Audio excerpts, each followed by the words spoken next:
Hello friends, જય શ્રી કૃષ્ણ. તો આજે આપણે અડદિયા પાક બનાવીશું. તો આ અડદિયા પાક શિયાળામાં બધાની ઘરે બનતા જ હોય છે અને અડદિયા આપણે શિયાળામાં એટલે ખાવાના હોય છે. તો ઔષધિ આપણે એમનેમ ન ખાઈ શકીએ, તો અડદિયા પાકમાં નાખી અને આપણે ખાઈએ છીએ. તો અહીંયા અડદિયા પાક બનાવવા માટે 500 ગ્રામ આપણે અડદનો લોટ લીધો છે અને કપથી માપો તો 3 કપ જેટલો છે. અને અડદનો લોટ આપણે કરકરો લેવાનો છે. તો લોટના વચ્ચે આપણે ખાડો ગાળી લેવાનો છે અને તેમાં આપણે 1/4 કપ જેટલું ગરમ કરેલું દૂધ ઉમેરવાનું છે અને 1/4 કપ જેટલું આપણે દેશી ઘી ઉમેરવાનું છે. તો ઘી અને દૂધને આપણે લોટમાં સારી રીતે મિક્સ કરી લેવાનું અને હવે આપણે લોટને દાબો દઈ દેવાનો છે. તો ઘી અને દૂધ લોટમાં સારી રીતે મિક્સ થઈ જાય ને પછી આ રીતે લોટને આપણે દાબી દેવાનો અને પછી લોટ આ રીતે દબાઈ જાય ને એટલે તેને ઢાંકી દેવાનો અને આપણે 15થી 20 મિનિટ સુધી લોટને રહેવા દેશું. ત્યાં લગી આપણે બીજું બધું તૈયાર કરી લઈએ. તો અહીંયા આપણે થોડી એવી જાવેત્રી, 2 ચક્રફૂલ અને 20થી 25 નંગ આપણે મરીના દાણા લીધા છે. તો આ બધાને જ આપણે મિક્સરની જારમાં પાવડર બનાવી લેવાનો છે. તો આ આપણો મસાલો અડદિયામાં નાખવા માટે તૈયાર થઈ ગયો છે.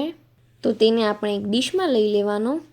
તો તેમાં જ આપણે 4 ચમચી જેટલો કણી ગુંદર લઈ લેવાનો છે. તો કણી ગુંદ છે ને એટલે તેનો એક જ આટો મારવાનો છે મિક્સરમાં અને તો પણ કણી ગુંદર આ રીતે દરદરો થઈ જશે. તો એકદમ ફાઇન પાવડર નથી કરવાનો, આ રીતે કણી રહીને એવો જ રાખવાનો છે. તો આપણે 20 મિનિટ જેવો સમય થઈ ગયો છે દાબો દીધો એને. તો હવે આપણે લોટને ચાળી લેવાનો છે હવાલાથી. તો આ રીતનો હવાલો લઈ બકડિયામાં જ આપણે ચાળી લેવાનો છે. તો જે બકડિયામાં આપણે અડદિયું બનાવવું હોય ને તેમાં જ લોટ ચાળી લેવો અને પછી જે આ રીતની કણી વધે ને તેને હાથથી આ રીતે દબાવી અને ચાળી લેવાની. તો આ આપણો એકદમ કણીદાર લોટ તૈયાર થઈ ગયો છે. તો હવે તેને આપણે ગેસ ઉપર મૂકવાનો છે. તો 500 ગ્રામ જેટલો લોટ છે ને તો આપણે અહીંયા 400 ગ્રામ જેટલું ઘી ઉમેરવાનું છે. તો પહેલાં આપણે થોડું ઘી ઉમેર્યું છે અને મિક્સ કરી લેવાનું અને ગેસની ફ્લેમ આપણે થોડી વાર સ્લો રાખવાની છે. તો બધું જ ઘી આપણે લોટમાં મિક્સ કરી લીધું છે.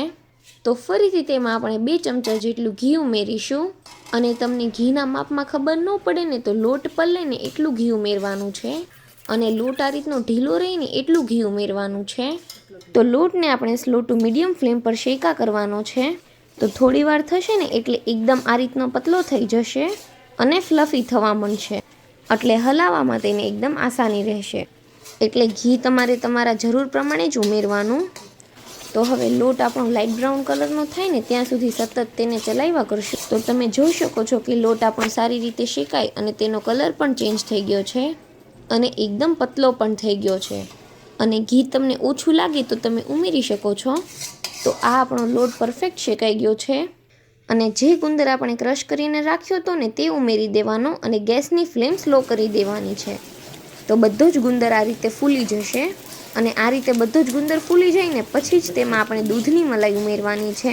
તો અહીંયા અમે અડધા બાઉલ જેટલી દૂધની મલાઈ ઉમેરી છે અને સ્પૂનથી માપો તો 4 સ્પૂન જેટલી છે અને મલાઈને આપણે સારી રીતે મિક્સ કરી લેવાની એટલે મલાઈમાંથી જે ઘી હશે ને તે છૂટું પડી જશે અને જે દૂધ હોય ને એનો માવો બની જશે. એટલે આપણે અડદિયામાં માવો નાખતા નથી અને જો તમે માવો નાખો ને તો મલાઈ તમારે ન ઉમેરવી અને માવો તમારે શેકીને જ ઉમેરવો. તો મલાઈ આપણી એબ્ઝોર્બ થઈ ગઈ છે એટલે તરત જ આપણે ગેસની ફ્લેમ બંધ કરી દેવાની અને હવે તેમાં આપણે 1/4 કપ જેટલી કિશમિશ ઉમેરવાની છે અને ગરમ હોય ને ત્યારે જ કિશમિશ ઉમેરી દેવી એટલે કિશમિશ આપણી ફૂલી જાય. અને હવે તેમાં આપણે કાજુના ટુકડા અને બદામના ટુકડા ઉમેરી દેવાના. તો કાજુ અને બદામ આપણે અડધો કપ લેવાના છે અને તમારે મિક્સરમાં ક્રશ કરવા હોય તો પણ ચાલે, અધકચરા વાટી લેવા. તો અમે પણ મિક્સરમાં અધકચરા જ વાટ્યા છે. તો આ બધું જ આપણે બકડિયામાં સારી રીતે મિક્સ કરી લેવાનું. તો મિશ્રણને જે કાથરોટમાં આપણે દાબો દીધું હતું ને તેમાં જ લઈ લેશું. તો હવે તેમાં આપણે અડધા કપ જેટલું ડ્રાય કોકોનટ, તો રેડીમેડ ટોપરું યુઝ નથી કર્યું, જે વાટકો આવે ને તેને ખમણીને જ યુઝ કર્યું છે. તો હવે જે આપણે જાવેત્રી, ચક્રફૂલ અને મરીનો પાવડર બનાવ્યો હતો ને તે ઉમેરી દેવાનો અને 1.5 ચમચી જેટલો આપણે સૂંઠ પાવડર ઉમેરવાનો છે. તો સૂંઠ પાવડર પણ અમે ઘરે બનાવેલો જ છે. તો હવે તેમાં આપણે જે બધી ઔષધિ આવે છે ને તે મસાલો ઉમેરવાનો છે. તો આ રીતનું પેકેટ માર્કેટમાં રેડીમેડ મળે જ છે. તો આ રીતનું પેકેટ રેડીમેડ માર્કેટમાં મળે જ છે. તો તે મસાલો આપણે 1.5 ચમચી જેટલો ઉમેરવાનો છે અને બધું જ આપણે મિક્સ કરી લેવાનું. તો અડદિયામાં ખાસ આ બધા મસાલા ઉમેરીને ખાવામાં આવે છે. તો બધા જ મસાલા સારી રીતે મિક્સ થઈ ગયા છે. તો હવે તે જ બકડિયામાં આપણે સાકર લેવાની છે. તો અહીંયા અમે આ રીતની જે ખડી સાકર આવે ને તે લીધી છે. તો તેને મિક્સરમાં આ રીતે પાવડર બનાવી લીધો છે. તો હવે તેમાં આપણે પોણા 2 કપ જેટલી સાકરનો પાવડર ઉમેરીશું અને સાકર ડૂબે ને એટલું આપણે પાણી ઉમેરવાનું છે. અને હવે તેને આપણે મીડિયમ ફ્લેમ પર સતત ચલાવતું રહેવાનું છે. તો તમે જોઈ શકો છો કે બધી જ સાકર આપણી સારી રીતે ઓગળી ગઈ છે. તો હવે તેની આપણે એક તારની ચાસણી આવે ને એટલી જ લેવાની છે. તો તમે જોઈ શકો છો કે અહીં આપણો એક તાર બની રહ્યો છે.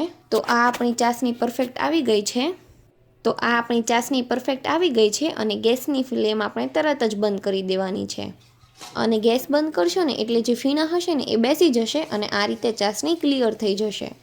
અને પછી જે અડદના લોટવાળો મસાલો છે ને તે ઉમેરી દેવાનો અને સારી રીતે બધું મિક્સ કરી લેવાનું. તો અહીં અમે આ રીતની એક ચોકી ઘીથી ગ્રીસ કરીને લીધી છે. તો અડદિયા પાકના મિશ્રણને આપણે ચોકીમાં ઉમેરી દેવાનું છે. તો જેટલું પણ મિશ્રણ સામે ને એટલું ઉમેર્યું છે અને બીજું અમે બકડિયામાં જ રહેવા દીધું છે. અને ગાર્નિશિંગ માટે ઉપરથી આપણે પિસ્તાની કતરણ ઉમેરી દેવાની. તો આ રીતે પિસ્તાથી તેને ગાર્નિશ કરી લેવાનું. તો આ રીતે પિસ્તાની કતરણથી તેને ગાર્નિશ કરી લેવાનું અને હળવા હાથે તાવીથાથી આ રીતે પ્રેસ કરી દેવું. અને બકડિયામાં જે થોડું એવું મિશ્રણ બચ્યું છે ને તે બી કડક થવા લાગ્યું છે. તો હવે તેને આપણે અડદિયા વાળી લઈશું. તો તેને આપણે જે અડદિયાનો શેપ હોય ને આ રીતનો એવો શેપ આપી દઈશું. તો જેટલું મિશ્રણ બચ્યું છે ને તેના આપણે આ રીતે અડદિયા બનાવી દેવાના છે. તો તમે જોઈ શકો છો કે 6 નંગ જેટલા તે બન્યા છે અને બાકી આપણી ચોકી ભરાઈ ગઈ છે. તો ચોકીમાં પણ અડદિયા પાક જામી ગયું છે. તો તેને આપણે કટ કરી લઈએ. તો આ આપણો અડદિયો ખાવા માટે એકદમ તૈયાર થઈ ગયો છે. અને જો તમે આ રીતે અડદિયા પાક બનાવશો ને તો અડદિયા પાક તમારો પરફેક્ટ જ બનશે. અને તમે આ રીતે અડદિયા પાક બનાવશો ને તો અડદિયા પાક તમારો પરફેક્ટ જ બનશે. અને અહીં આપણે સાકરમાં બનાવ્યો છે ને એટલે બિલકુલ નડશે પણ નહીં. અને જો તમને અમારી આ અડદિયાની રેસીપી ગમી હોય તો વિડીયોને લાઇક કરજો, શેર કરજો અને અમારી ચેનલને સબસ્ક્રાઈબ કરી દેજો. Thanks for watching.